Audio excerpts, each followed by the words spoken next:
on a mës naa toog waxtaan ak benn excuse-moi benn bijoutier en 2000. Et il me disait mais ñun on n'a pas de comptoir d'or, on n'a rien pour justifier notre or. Mu ne les bijoutiers là si on veut te prendre parce que tu peux pas justifier amuloo facture amoo dara xam nga léeg-léeg transaction yi da ngay ñëw tayle sa kii ah. Alors ce qu'on appelle l'économie informelle xam nga ay waxante kàddu la il y a beaucoup de flux financiers qui sont hors circuit. ma tayle sama bijou 30 millions nga jox ma 30 millions ma jaay la ko amul facture. ñii dugg fii du voilà c'est ça. Il y a plein de transactions, il y a des flux financiers yoo xam ne c'est hors circuit bancaire ak yooyu yëpp ak yeneen donc il y a du boulot hein.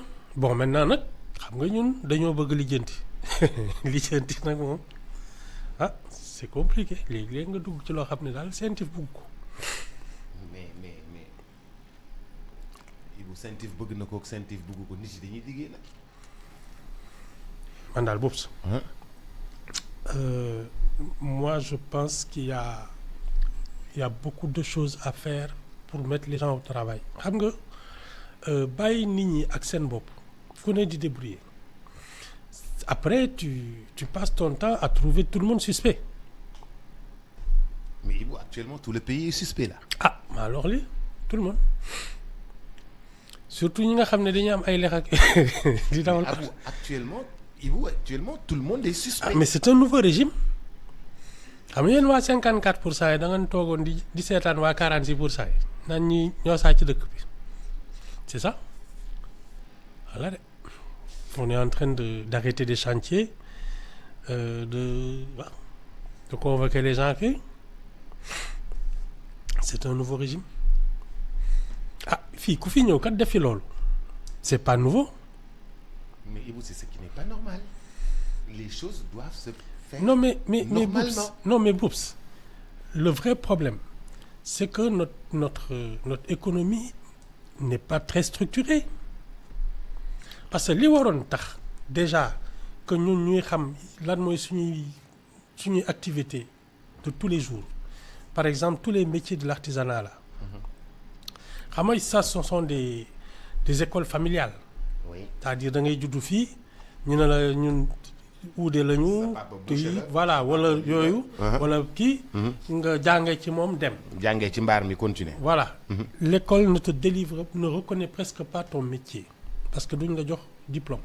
Ensuite tu commences à travailler boops mooy li ma la wax rek amul facture amul dara loxo tegante loxo ak yooyu moo fi am ak sàmm sa kàddu. C'est ce qu'on a paresseusement appelé le secteur informel. Oups, l'école publique devait prendre en charge tous ces métiers-là. Nga xam ne da ngay diplômer nit ki et tu lui permets d'exercer un métier reconnu et entrer dans les circuits officiels. Nous on fait pas ça.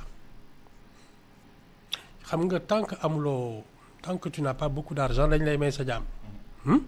Mais dès que tu commences à avoir un vrai truc ñu commencé la tànc wala dañuy xëy bés rek redressement fiscal machin kii ak c'est comme ça. Quand l'État veut vraiment te mettre à genoux. Oui. C'est le redressement fiscal, soit CENTIF. Non, mais soit... même dans les attributions de marché public ak yooyu. Quand ils ne veulent pas que tu travailles, tu ne travailles pas. Oui.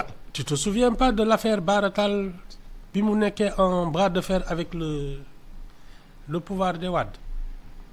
Oui, Baratal. Il n'avait plus accès au marché public. Dans l'affaire des... Non, il n'avait plus affaire au marché public. Dans l'affaire des chantiers. Voilà, c'est ça. Quand tu es en guerre avec le pouvoir, sur moi et tout, tu travailles pas. Même les banques n'osent pas te prêter.